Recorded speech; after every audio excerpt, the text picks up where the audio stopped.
Welcome to Nebraska Preps Postgame with your hosts, Mike Sautter and Jacob Padilla. You hear the music? That means we're back for another episode of NEB Preps Postgame. Mike Sautter, Jacob Padilla here this week for you, and you get to hear our beautiful voices and maybe see us. We are going to try and hammer out a lot. Yeah, we apologize, not a very busy time down in Lincoln. Obviously, signing day, coaching changes, all that. We weren't able to make it work with our schedules to get Damon in here, but we wanted to still offer our final thoughts on the football season and hit on kind of the standouts from the state finals before transitioning into basketball, which starts as we record this on Thursday. Yeah, we're going to talk about some football, then we're going to move to basketball. So, and that's what will be the pod moving forward. Yeah, through the winter. You're gonna have to hang with us here. We're gonna try and knock out both. So let's go. Let's start with football and the state championship games. We last talked, I guess, previewing the state championship games, and a couple of them really lived up to what we thought they would be. Yeah. A couple of them kind of went how we thought. Yeah, they would I think we capped these pretty darn well for how things turned out. Starting off the top of the D2, that's one we didn't quite know how that was going to play out. Like neither one of the top seeds made it, but you turn the ball over 5 times, it's going to be hard to win. And that's how Central Valley beat Riverside 52-12 in the first game at Memorial Stadium. That Central Valley defense is pretty good. Yeah. Yeah. Tay Soderly in the way who, if you saw, we had our preps, NEB Preps award show, football award show. And he won Defensive Player of the Year in the class, and rightfully so. I think we nailed that one. Big game that day. 12 tackles, 2 sacks, 2.5 tackles for loss, 3 pass breakups, a quarterback hurry. It's a little bit of everything there for Soto as that Central Valley defense. Again, 3 interceptions and 2 fumble recoveries there. Yeah, he was outstanding. Also, Wolf was good in that game. Yeah, Zayden Wolf was good in that game. Central Valley was very good, and they were the team that when they played Stanton really, really close at the beginning of the year, people thought like, oh man, okay, like they're going to be right there in the mix, and then kind of the bracket shook out for them the right way or way it should go. So yeah. Wolf 153 yards and 3 touchdowns on the ground there to lead the offense at that quarterback spot. And so congrats to them for hoisting the trophy there. You mentioned Stanton. Yeah. Moving on to D1, second game of the day, and we thought a big game. We thought that had a chance to be a spectacular shootout, and boy did it live up to it. The stars really shined in that game too. Again, I mentioned it while you're up there. It's like watching this game. It's like, I feel pretty good about the guys that we picked for the finalists awards, for those awards in that class, because they all balled out in that championship game. But it was 28-20 Stanton at halftime, and then Sandy Creek flipped it around at the 24-8 third quarter. Stanton scored early in the fourth quarter to cut it down to that one-score game, and then fourth quarter they shut him out. They was Connor Rempe, with a tackle for loss on fourth down with about 4 minutes to go on what could have been the go-ahead drive for Stanton.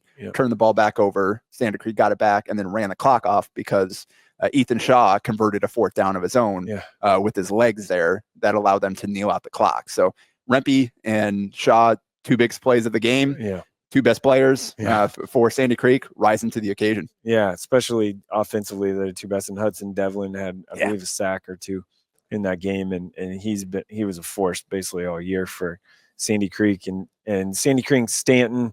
Now it's one of those things where like it's cool that both those really good kind of senior classes actually came away with the state championship in their career, because they both can say, hey, we did it. And Sandy Creek's gonna be pretty good again next year, I think, too. Obviously they got to replace a lot, but they had some young linemen and good athletes that can I think be right squarely in the mix again. Yeah, and Shaw capped fantastic year, ended up winning our Player of the Year. 25 carries, 178 yards, and 2 touchdowns on the ground, and he completed 6 of his 9 passes for 100 yards and 3 touchdowns through the air. Also had 9 tackles and 2.5 for loss. Rempe, 64 yards on the ground and a touchdown. Also caught a receiving touchdown. Had 16 tackles, including that 1 tackle for loss that all but sealed the game. But they weren't the only guys that showed out. Yeah. Credit to Stanton Barrett and Barrett Wilkie had a good Wilkie. game, that dude left it all out on the field. 49 carries for 248 yards and 5 touchdowns from the quarterback spot. He was like gassed in the first. I don't know if he was sick or something, but in the first half he was struggling. Like, I mean, he also threw a touchdown. Like, checked himself out because he was just tired or whatever. I don't know what was going on, but he definitely had a nice year. And Becker Pullman's a really nice athlete for them too. Yeah, he had 132 yards and a touchdown from scrimmage, 10 tackles, including 1 for loss on defense. So yeah, that was I think the one we're going to end on was the game of the week there. Yeah. For all the finals, but this is the other one that was up there in contention for sure. It was really, really, really, really good. Yeah. So, and then let's move on, I guess. Class C or Class A. Yeah. Nightcap on Monday. Yeah, let's go in order. And Millard South, for me, I said it all year and back in June even that they were the best team, and it ended up being they were the best team. Jed Tamala was great. They faced a little adversity though. Yeah. And that was one of the questions. Like, if they do face adversity, what does it look like? Well, they were losing at halftime and came out in the second half and really handled the second half. And that's what we said about them all year long. Like, you can maybe hold them down for a while, but they have so many guys that eventually somebody's going to break free and make game-changing plays. And that's even with them shorthanded. They didn't have Isaac Jensen going into it. Yeah. Then Amarion Jackson went out on a punt return, got tackled and wasn't able to return to the game. That's 2 of your best weapons out of the lineup. But in comes Amir Hill, second half. Yeah, you said it was 10-6 Westside at halftime, thanks to a 63-yard breakaway touchdown for Tate Jenkins. But first, the Millard South defense shut Westside out in the second half. They held Jenkins to 9 carries for 26 yards in the second half. Yeah, we were talking in the press box beforehand. I thought like 150 yards. If they keep Jenkins under that number, Westside is going to have a hard time keeping up with them. And again, he had the big play in the first half and they had the lead. Second half, they couldn't really get him established, and Millard South was able to pull away. But I mentioned Hill. He had 3 catches for 10 yards in the first half. Second half, 5 catches for 52 yards and 2 touchdowns, and 7 carries for 100 yards and a touchdown. All 3 of their touchdowns. It's 21-0 second half. He scored all 3 of their touchdowns. And again, this is the guy. He's been the X factor for them all year, like, because it's a change of pace kind of from their big more the gadget can do some of the jet sweep stuff. Some in addition to running downfield. They have those big, good, athletic kind of pass catchers, and he was the X factor and been that way basically all year. And credit to Westside, did a good job holding Gabe Prucha down. Yeah, but then all right, now we got to get creative to run the ball, and they started using Amir. Broke off a big one, Hill, break some stuff. So, the Millard South defense, 13 tackles for loss, 7 sacks, 2 interceptions with Adam Pugh and Solomon Baker, 2.5 sacks apiece up front. And looking at it from the Westside perspective, this looked a lot for Braylon Warren. It looked a lot like Anthony Rezak's first state championship game, where running for his life the entire game, maybe missed some throws that you need him to make, but it's a young kid, first time in that situation. And we saw what Rezak did after that experience. Came back the next year and just lit everybody up. So I think this will be a good learning experience for Braylon Warren. Definitely not his best game. That one's going to be hard to rewatch the film on, but it's something he can learn from. And Westside, they're not going anywhere. Well, those 2 teams will once again be the best teams, I think, next year, if you had to handicap it, just of who's coming back, if everyone stays, where they're at. And I'm sure they'll add pieces too. Tamala, 1929 for 220 yards, 3 touchdowns, over 3,600 yards, and 47 touchdowns or whatever it was. Ridiculous. In 10.5 games, and that's not even including any games they might have checked out early in because they were up so much. They played a lot of just half or 2 quarters and a half. I'm saying they played a lot of halftime or 2 quarters and a half games. It's pretty impressive statistically had a lot of weapons, but I mean, there have been a lot of stacked teams over the years, and nobody's done what Tamala's done. Yeah, he's got Class A record for passing and passing touchdowns. I mean, that's pretty good. Again, just a junior and didn't even have the full season to be able to do that. So, he'll be back. North South will be back. Westside will be back. Credit to the Patriots for finishing out the season there. That was day 1. Yeah, day 2 at Memorial Stadium. Somewhat similar. The first 2 games we kind of knew would be they played out how we maybe expected, with Norfolk Catholic kind of just eventually kind of. We worried about Connor Booth's health, and come to find out that he's playing. He did play through torn ligaments in both his ankle and his knee. Crazy. Yeah. I mean, he had a knee brace on though. Yeah. And you could see it. He came off limping multiple times. Like, he probably should have been playing, but he didn't want to sit on the bench for his last high school game. They limited him to 49 yards. He did have that one touchdown to tie there. the record is cool, because then he can kind of 50 be in the record books. Nearly 3,000 yards on the season. Just fantastic season. He obviously signed with Nebraska on Wednesday, so congrats to him. I again wish we would have been able to see him at full strength on that stage, full health, but they just didn't have enough firepower to keep up with Norfolk Catholic, who Trevin Suckup, 142 yards and 2 touchdowns on the ground. Also had a receiving touchdown. Max Hammond, guy that we've highlighted before, 30 yards on the ground, 101 yards through the air and a touchdown, 6 tackles on defense. Obviously their kicker. So just a really an all-around good performance from Norfolk Catholic to finish off the season there. Yeah, I mean, they're obviously very well coached. That's what, 14, 13? 13, I believe. 13? Yeah. And 12 for Beller. Yeah, that's incredible, actually. And it's not 8, it's 11-man football, right? Like, it's harder, right?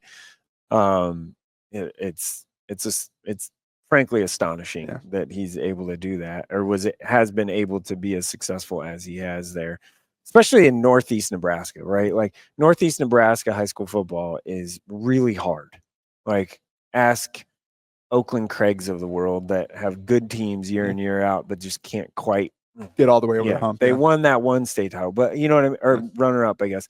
But like, it's really hard up there, and it's hard. It's hard to win. Battle Creek's always good. Norfolk Catholic's always good. Even the like average teams are good. And Norfolk Catholic wasn't a team that like just overwhelming talent. Like, nobody else can play with them. Like, good, like the team we're going to talk about here in a second. It's just really solid, fundamental. A lot of different guys that contribute every single game, both sides of the ball. Right. It's just a really good football team, and that's a credit to the coaching staff and all the kids that bought into the way they do things over there. Right. Okay, let's move on. C1. Very dominant performance from Wahoo, and they were dominant all year. Their defense gave up 87 total points the whole year. Yeah. That's incredible. They scored 47 in the championship. They gave up 87 all year long. Yeah. So, I mean, 87, and that, there was again, back to the Millard South thing, there's a lot of games where they played a half or 2.5 quarters, and their like, reserves or JV guys didn't give up points. So it's pretty impressive what they did. 47-7 was the final.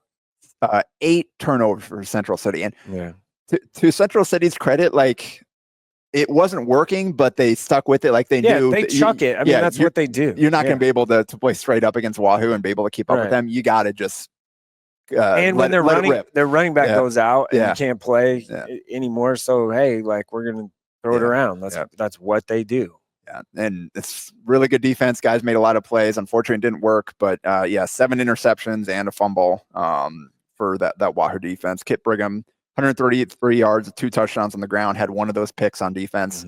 And you talked about how early so many of their games were done. Like, Brigham, there's some guys that just in terms of total volume put up bigger numbers because those guys got more carries and stuff. But per touch, I don't know there was a more dynamic player than what Kit Brigham did this year in C1.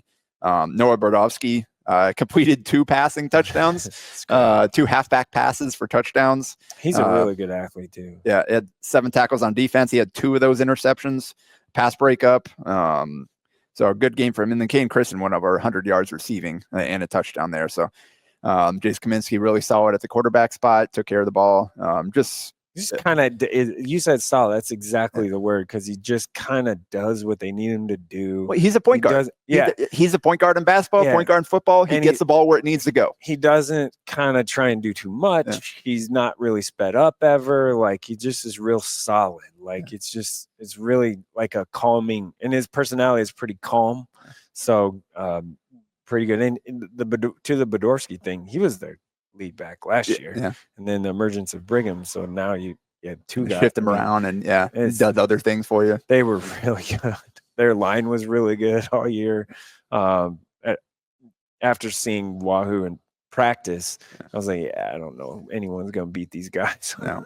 And a lot of those guys are coming back. They had a lot of juniors and up front they lose a lot, but they'll be fine. Yeah.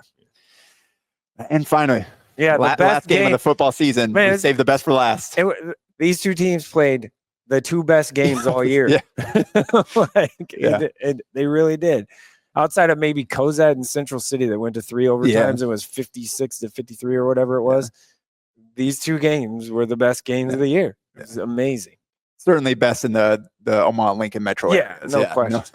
But man, where do you want to start? So Skutt 29, Bennington 26 was the final. The one thing about it is, Skutt wins it, but for me, I will forever remember the Kyler Lordson performance. Forever.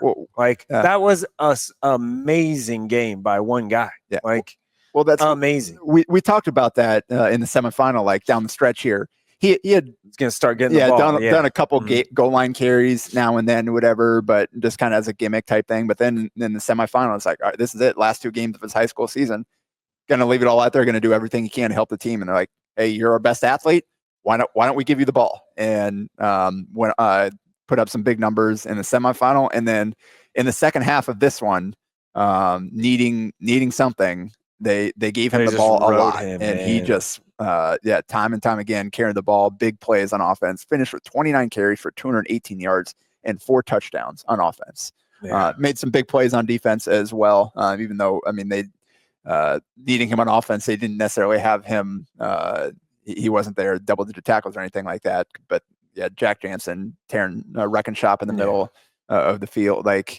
Just 2 great teams going at it back and forth. Great playmakers on both sides of the ball. Luke Van Dyke was spectacular in the middle of that Skutt defense, like he has been all season. Their 2 linebackers are really good. Gunther and Van Dyke were really good. I think that's why they obviously Joe Kaliga and Dylan Van Dyke on offense get all the headlines, and Kaliga was statistically an unbelievable year but all 3 phases of the game.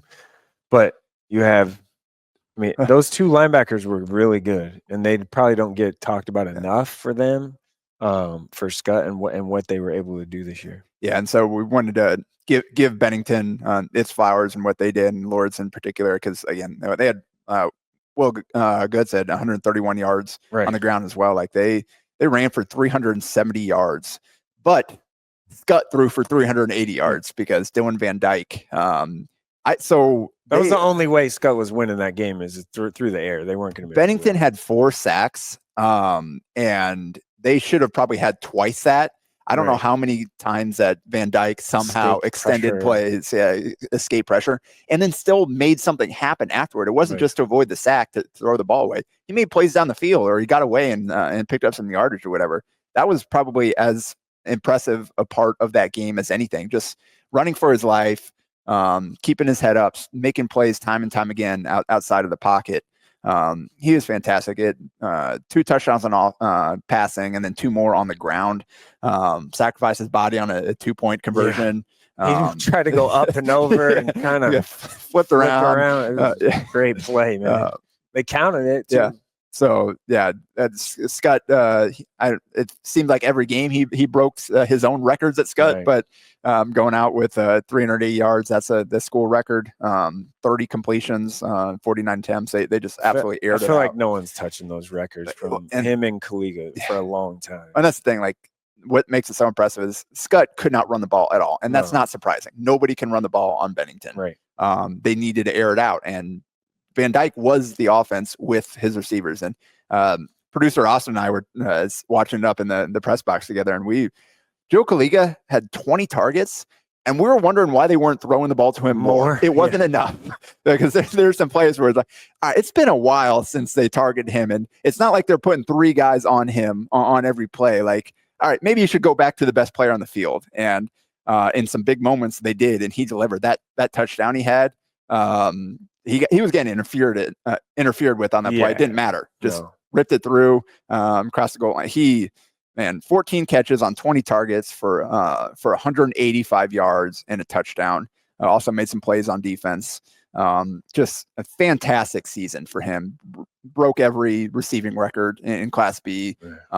Yardage total was the 11-man record. Yes. 1,800 or 6 or whatever it was. I forgot what the number was, but 80 catches, Class B record. Touchdowns, 20 of them, Class B record, and then yards, like I said, 11-man record. So, he went fitting final performance in his career. 20 receiving touchdowns. Like, that's the guy you got to stop, and you just can't. Yeah. 20. That's a lot. It's ridiculous, actually. Indeed. Yeah. And then Van Dyke, Dylan targeted his brother 7 times, came down with all 7 of them for 68 yards. He's the guy that a lot of third downs, you need to move the chains. Dylan's looking for his brother, and he delivered. Nate Christensen had a really good start to the game. Made some plays on defense, had a touchdown, 85 yards receiving. So just a lot of different guys made plays, but just it was back cliche heavyweight fight. It was a very cliche, like, this is a heavyweight fight. 21-6 at halftime, and then riding Bennington, riding Lordston back into the game. They scored. It was 14-0 third quarter to make it a 1-point game going in the final period, and then back and forth. Traded turnovers, trading conversions, getting they both scored. And then at the end, Skutt just made the final play of the pass breakup on the end zone on 4th down, I believe. And you could see kind of the emotions of guys realizing what they had just accomplished when that ball hit the turf. Pretty cool. It's a really great way to cap off the high school football season. Yeah, it was again, best game of the year. Maybe the time they played earlier. It was a great way to end the high school football season. It was fantastic. It was one that I said it, like, I will remember that game forever. There's a couple that stand out to me. That Baylor Shireman and Aurora and what they did in that game, where he was just slinging it, like, in their championship game. That was, feels like a decade ago now. And then the Gretna Westside games will stand out for me too. Those were awesome. Like, really good games. Yeah, and if you want to relive any of that, go check out the NEB Pros page on hurrdatsports.com. I've got game recaps for all those up there. We've got links to all of our social content. We had interviews, we had highlights, all kinds of stuff. Like, our whole team was there both days, morning to night, just bringing you comprehensive coverage of the state finals. Yeah, there's a lot there. So hopefully you checked all that out live. But if you want to go back, you can. All that stuff is still up there. So I think that's the football season. Yeah, now we're transitioned very much so into basketball season, which is here. And high school basketball season is here. You want to start girls first? Sure, we can. All right. So start with girls. Let's kind of start there. Big one in A, even to start off the weekend. This week, like, we'll preview kind of the weekend, I guess, here. Millard West and Millard North is kind of the biggest game. Your game of the week? Yeah, that won my Pinnacle Bank game of the week. It's a rivalry, I guess. Number one versus number 3, like 2 semifinalist teams, right, last year. And Millard West is clearly the favorite with what they return with the Twins, and everyone talks about them, but Pavin's pretty good too. She's pretty good for them too. That's 3 Division I players right there, including 2 that are staying home to play Division I. There's some Division I teams around here that don't have that many teams. Let's move on. Millard West, we said they won the title last year, and they bring they did lose some key senior role players. That's the question for them, is how are they going to fill in those spots? But when you have those 3 that we just mentioned, there's not a better trio in the state anywhere. Right. And that's a really good start to a good place to finish, especially with how versatile the Twins are and the way they play off of each other. Neely obviously emerged last year as the 20 a game or so. Nora kind of settled into point guard, like just distributor pace, kind of keeping things humming, especially with Pavin emerging as a scoring threat as well. So just a really well balanced trio there. So as long as they get some players, we saw some of them in June trying to figure out who those players are going to be, filling in those extra spots, so those role player spots. They've got some options, and again, it's a lot easier for everybody else when you've got talents like the Gessert twins leading the way there. So yeah, Millard West is the favorite in B. You got Lincoln North Star is going to be good. They bring a lot. They were pretty young last year, and they bring a lot back. We mentioned Millard North at 3, Avril Smith in the middle, one of the best defensive forces. And they're going to throw, I watched them practice actually a little bit, and they're once again, and I guess saw them at their scrimmage against Skutt. They're once again going to just throw a bunch of bodies out there. Like they're going to play a bunch of players and a lot of bodies. Yeah, they just need somebody to emerge as kind of their go-to player this year. Correct. That's something that never really happened last year. Yeah, they need somebody they can count on. We need a bucket. This is it. Yeah. So that's the question for them. But they got a lot of options there. Lincoln Southwest at 4, and they got a key transfer in the backcourt there. That'll help them a lot. Not a lot of depth there, but still, obviously Coach Broad does a really nice job. Yeah, and then Papio South rounds out the top 5. Addison Medic in the middle. Division high major offers already. Yes. Very good. Yes, as a sophomore, I believe. Yeah. Picking those thoffers, including local schools, showing real interest in her. So she's another talented player to keep an eye out for there in B or in A. In B, Skutt. Skutt back. They've got the best player in the class, and Molly Ladwig. Nia McMahon, really good shooter, playing with her. And then you've got play super fast, like they're going to play super. They're very similar to last year. They're going to play really fast. They're going to try and press you, try and turn you over, and Molly's really good. Yeah, and Cam Kasner in the front court, really experienced now. And the rebounding edge can do a little bit of different things for them. So Skutt's preseason favorite. It's a new era of Elkhorn North basketball. You don't have Brett Prince there as kind of the ceiling for everybody else. Skutt's a favorite. Lincoln Pius at 10 dropping down. Yeah, they're going to be squarely very much so in the mix in B, obviously, and they start the season at 2 for us. And then Gretna East, they just have all the athletes, and Weekday Wade just gets girls to go out like he does. Like he did it at Lincoln Lutheran. All the volleyball girls, they come out. Now it's like soccer, volleyball, they come out and play basketball. So there's some depth there. And he's done obviously a nice job with a brand new team or at a brand new school. I mean, Waverly is at 4 and Bennington at 5 to start the season. The preseason number 1 in C1 is Lincoln Christian. C2 preseason number 1 is Crofton. D1, it's Pender, obviously. Dolver coming back there. The sisters there, and then Shelton in D2. Those last year, like Crofton, Pender, Shelton, they were all final teams or champions. They bring a lot back, so clearly they're the favorites. Yeah. Let's flip over to boys. Okay, boys. Yeah. Let's transition. Millard North starts the year at number 1 in our coaches poll, which is probably right? I think that's they return the most with varsity experience. Not necessarily return, they have the most of the additions they made. They're the most well-rounded, I think is how I'd put it. Derek Rollins is one of the best players. He's right at the top. And he's back. So that kind of gives you that kind of. They got 2 point guards in Amari Rahman and Koyan Galata transferring in from Fremont, one of the better 3-point shooters in the state, shifty point guard. So you got kind of a dual point guard backcourt that can be tough to deal with.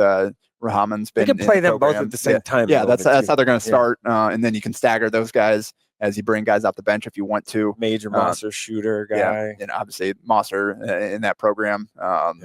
Pretty good name there that done some great things. He's still not the best shooter he's not the best shooter, and Neil is not the best shooter in the family either. That one doesn't even touch high school yet, and that's going to be Maddox. All right, calling a shot right now. But I think he's in 6th grade or something. I think he's a little older than that now. I don't know.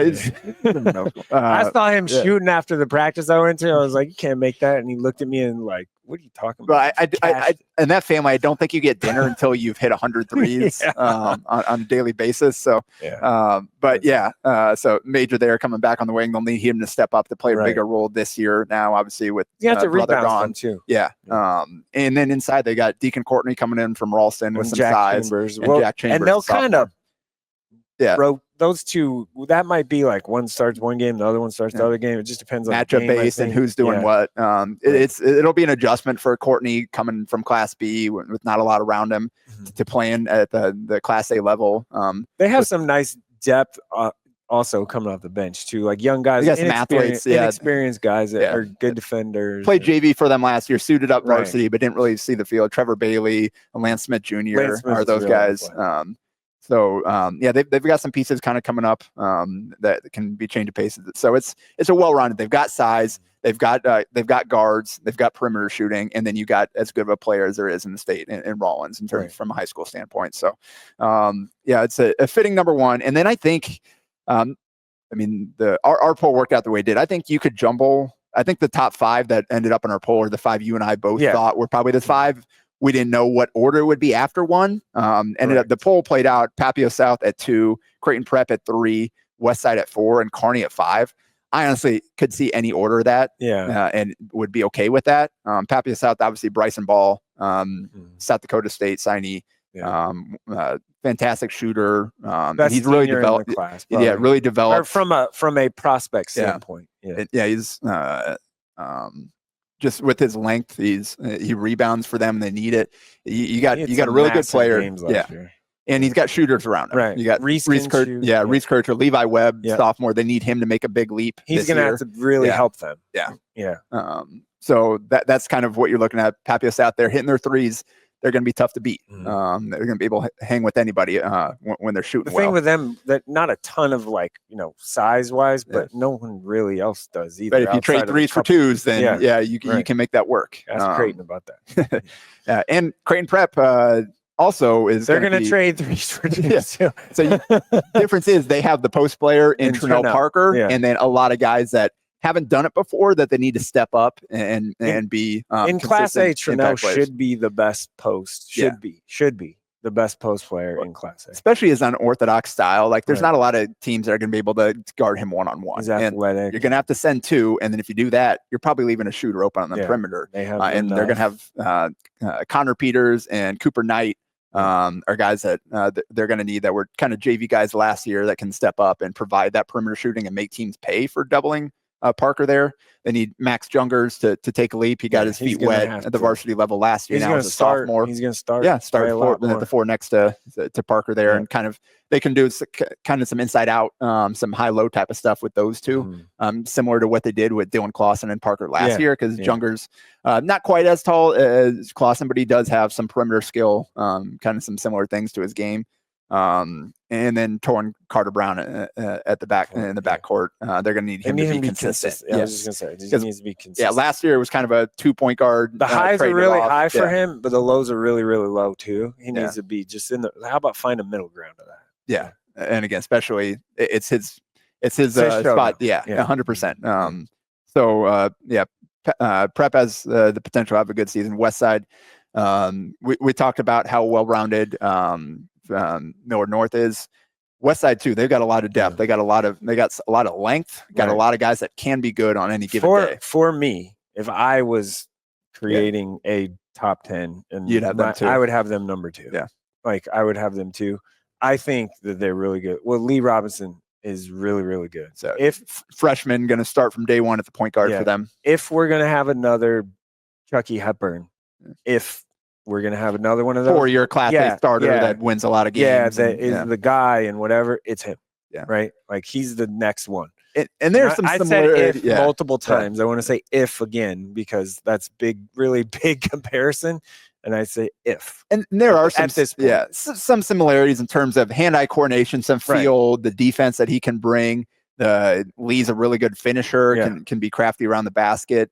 the jump shot has to come along with him. Yes. He's capable of hitting it, but he's not consistent yet. He needs to be more consistent, just day in, day out, kind of practice stuff and all of that too. But he's a lot of potential there. Already received one offer from the live period back in June that we were down watching in Kansas City.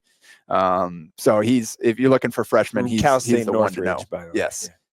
He's the one to know there. But then you've got how good they end up being. I was going to say the two seniors, Carson Healy and Tyson Odvity. Both rotation players last year. Tyson started to start the year, and then Carson kind of took that spot second half of the year. They need those guys. They both Carson does the little things like tough guy stuff. Well, and that's what they need him to be, is to just do the little things. Don't try to do too much. Just be consistent and be a leader there. And Tyson, he's got to play tough. He's got to show up every single game.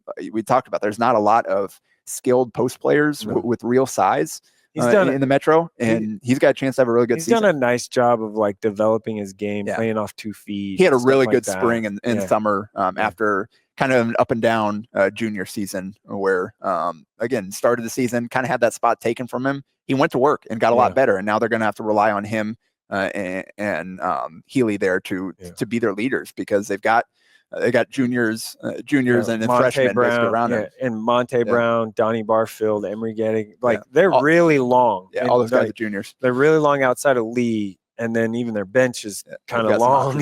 Like they look like a small college team coming off the bus type stuff. That's something Coach Simons told me. We've never had this much length, and we've never looked like this. So be very interesting. Millard North, they've got Derek Rollins. Papillion South, they've got Bryson Ball. Prep, they got Trinnell and shooters on. Westside, we talked just about the depth and how many guys that can play. I don't think anybody has a better 1-2 punch now than Kearney. And that's how they get in the top 5, because Ben Johnson, in terms of what he does as a high school basketball player, does everything on the court. He's guarding centers. He's playing point guard.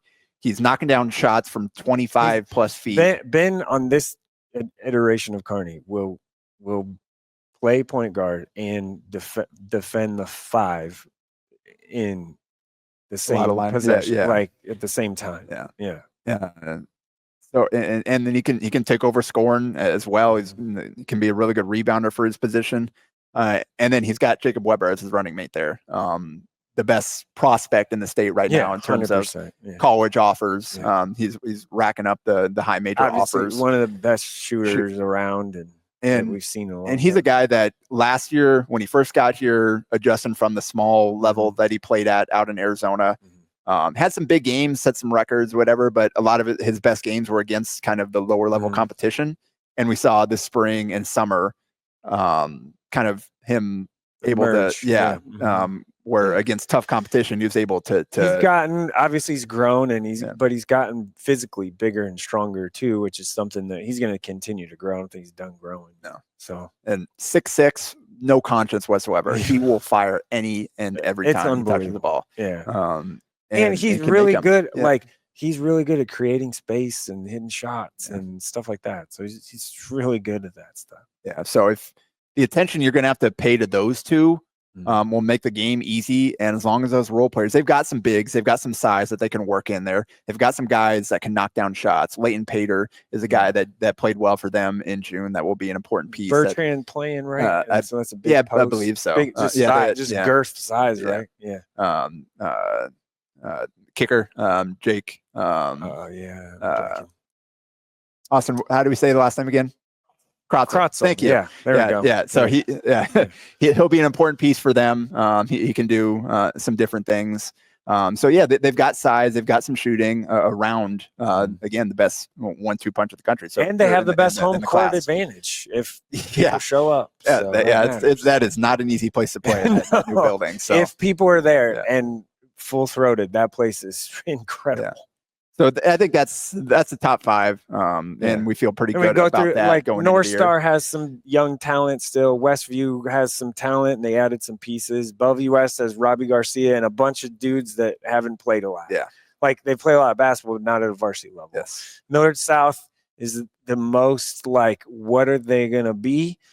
It sounds like Deshaun Prince is not gonna play, which hurts kind of that depth, especially with Isaac Jensen I was out. gonna say, yeah, Kamala's going to play. Like, if all three of those guys were playing, that's a big team. So they're a good team, and Southeast is going to be a good team, or should be one of the best in Lincoln. So it's very very intriguing when you get to here's what I do know about Class A basketball. There isn't like Millard North, Bellevue West, where like, man, I don't know if anyone's going to beat them. Yeah. That isn't the case. It's very open. I think any given night people could beat each other. Just depends on if it's, Saturday at 2 after playing Friday night at 7, right? Or something like that. So I think there's a little more, I don't know, parity is the word, but a little more balance, if you will. So that's just. Is there a team you look at that second half of the top 10? Which team do you like? Do you think that could jump up and maybe slide into that top 5 and make a run? You like Millard South? Kobe Myers is taking a leap. They've got size. You've got Carter Margheim as a sophomore that'll play a bigger role for them this year. Jensen, when he gets back, they'll be a better second half team than they are back first like half late team. January, I think. Yeah, you got Bernie Anderson's played a lot of basketball for them. They're a team that Millard South is a team that Tyler Albert, that's the name I was trying to think of, can offer some length and some shooting. They're a team that should be in that, like, okay, we're hosting a district. Yeah. Like, conversation for sure. Yeah, so Millard South is the one and then Bellevue West, I say Bellevue West as it gets to like February, right? Robbie Garcia is going to take a lot of shots this year, and he's ready for that. Like, you see him watch him play in June, like, he does not care. He is going to work. But those young guys need some time to kind of get their feet wet. Another team, they'll probably be better. Yeah, because Braden Morrow and Bryce Johnson Jr. are both sophomores. They have two really good sophomores and a bunch of other guys. Jacob Poyer, sophomore as well, is probably going to start for them. Carson Schultz can shoot. That's probably kind of their top 5 I'm interested right now. to see, like, Westview, I'm interested to see what that looks like. I was going to say how it fits. Yeah, Westview is probably the one that I talk about that may be the highest ceiling of those group, because you've got the best athlete in the class in Taven Zephyr Murphy. Yeah. You've got Amir Martin, who is capable of getting hot and hitting some ridiculous play shots. Hard all the time. Yeah, and that's 6'4" and 6'4" right there. Zion Patterson, 6'4", 6'5" guard, wing athlete. You've got a couple of experienced young guards. Guys. Trey Griggs and John Sims have played a lot of basketball throughout their careers. They're seniors now. Smaller some young guys too, like Tarpley is going to be good eventually. Yeah. Like, he's just freshman, but he's going to be good. They've got they've got, you mentioned some sophomores and some freshmen there, so they've got some depth, the guys that could potentially help them down the road. So I think just the overall athleticism and length that they can throw out there, I think kind of gives them that higher ceiling to where maybe they could be a surprise team. We haven't talked North Star enough, but they got a shot to really have a chance to run through Lincoln. Maybe, like, they're going to play fast, they're going to pressure you, like, it's going to go real quick for people. Starting those 3 sophomores, obviously that played last year. Yeah, Jordan Castor had Jordan's ahead of the snake really there. Productive, as productive as anybody in the freshman class last year as their starting point guard. Jason Afu will play a lot more for them this year. He's kind of a little small and playing behind some other guys last year, but he'll be a big part of what they do. Jaquise Fowler, Rial Asen is he's kind of 6'7", 6'5", 6'6", 6'7", kind of long, providing them some kind of stretch 4-5 type, just in terms of some length. So, and then William Schaefer as well, doing all the dirty work out there. So yeah, that's going to be they'll have a chance to, obviously, the highest rated Lincoln team in our rankings right here, Southeast. They're at 10. They'll have something to say. But Southwest, they're small. That's it. They got the 2 twins in the backcourt. Depending on what kind of season. I'm smiling right now because we could talk about this stuff for like an hour, and we have zero notes. We have nothing prepared. We've only got through we're just kind of riffing off. We will get to a lot of people as the season goes on. Yeah. We got to move on. We could literally be here for hours. Yeah, we can speed through the rest. That's Class B. Yeah. Let's move to Class B. Yeah. Skutt's the clear favorite. Yeah. Norris is right there. I think that's the Those tier. are the 2. That's the that's and the top tier. And then it's kind of everybody else. The last year's finalists bring almost everybody back. Right. And they both look really good. Pretty again. good. Yeah, they're both going to be really good. Yeah. Norris has a big test at Papillion South on Saturday afternoon, so that one's kind of good way to start the season. I Yeah. mean, it's jamborees. Like, they don't ultimately mean anything, but I think they beat Southeast in their jamboree. Yeah, Norris. So that's and Skutt beat Millard North in their jamboree. Yeah. So it's the top 2 teams in B already beat top 10 teams in A again in jamboree, but you're still out there rolling the ball out and playing. So just in terms of building a confidence, like saying, hey, yeah, we're here. Couple of things with B. Wahoo you'll see in B. That's weird, right? Well, they moved up to B because of a rule change or bylaw change, and I think they'll be just fine in B. Like, I think they're preseason number 7 there. Yeah. Dylan Simons, he's going to have a huge breakout year for them. Right. Cody Hesser is their other returning starter. Is going to be important for them. And then they got the football kids. Kaminsky at point guard. Eli Shada had a good year for them last year. Kip Brigham will be in that backcourt rotation. Bennington, Pius, Scottsbluff, Elkhorn North, Wahoo, Elkhorn, Platteview, Gretna East, and then Creighton, Aurora receiving votes, if you will. Yeah, and that's Pius that also dropping down to be their preseason number 4. Michael Haith and Parker Kelly, the seniors coming back for them. So that's, again, B got a lot stronger because of the additions to the class from above or below. DC West has had a couple nice years in a row here. So C1, another change moving up. Lincoln Lutheran, they were C2 last year. Yeah, C2 finalists last year, and now they're preseason number 1. Yeah.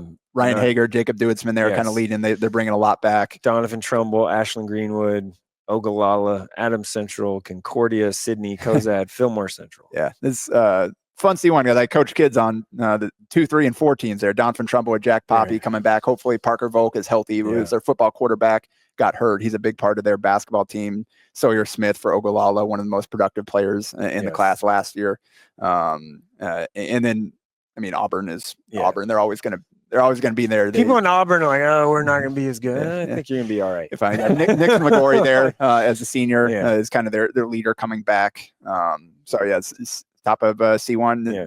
It's always fun. It looks good again. C2, Summerland, obviously, they up into C2. Norfolk Catholic, Sandy Creek up into C2 this year. And then Cedar. We talked about what Ethan Shaw did in the football season. He's a hooper too. No, they're going to have a good basketball team. Cedar Catholic, Freeman, West Holt, GICC, Cross County, Ponca, Elkhorn Valley is our preseason C2 top 10. Central Catholic may be one to keep an eye on there a little bit, but like Norfolk Catholic might take them a little bit of time coming off football. Same thing with Sandy Creek, right? Like, it's going to take a little bit of time. And D1, Johnson Brock, reigning champs, going for 3. Yeah, the Dallinghouse twins, they're pretty good.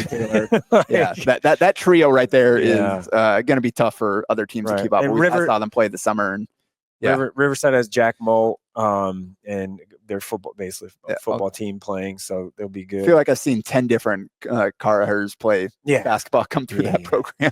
And so every year they got one. McCool Junction is super interesting. I watched them play Osceola last year on that snow dretcho thing we had. McDonald's good guard there, right? Yeah. And then they got the big guy inside. Yeah, Gaffon. They got a chance to be pretty good there too. And then DCS with Lotta, North Platte, St. Pat's. Bill O'Malley's a fantastic coach. So St. Cecilia, Central Valley, House Dodge, Overton, and CWC, Chambers Willis Central. And then D2. D2. Yeah, is St. Mary's. St. Mary's at the top, Gagehead, leading way there. Ansley Litchfield is another team in there. Stewart, SEM, why not? High Plains, Archangels, Humphrey, St. Francis, Archangels Catholic. Thank you. Wausau, Sandhills, Thedford, and Shelton. Okay. Round out the top 10. We will get to talking about more players and stuff in those other classes. It's kind of overview to start the season, Yeah, as the season goes on. Trust me. So what are the games that you're looking for this first weekend that we'll talk about? Yeah, that Norris Papio South one that's the most intriguing. And then Kearney at Elkhorn South. Yeah, because that gym can be a little hard. Yeah, and Elkhorn South students will show up for that. And Cooper Marachik, they're good. They're nice. And Lincoln Schwartz, they've got a good front court there. See if kind of they can find some guard play to balance those guys out. So that's not going to be an easy. And Wahoo Bennington is opening. That's an early one on Thursday. As we're Wahoo goes to Bennington. 5:45 tip for the both boys. Teams played in state finals, and they both have a lot of football players. That'll be interesting. It might be a pretty low-scoring game. Right? And shot clock. Everyone has a shot clock this year. Yep. So that'll be interesting to see how people adjust to play and if the scores are different or changing, or if the more bad shots because of it, or all the things people talk about shot clocks that like never really happened in Class A and Class B the last 2 years. Does the trickle down of that actually change that though, basically? Yeah. All right. Fun. That will do it for a very long episode of NED Preps Postgame. We'll be back next week to talk about basketball. A Hurrdat Sports Network production.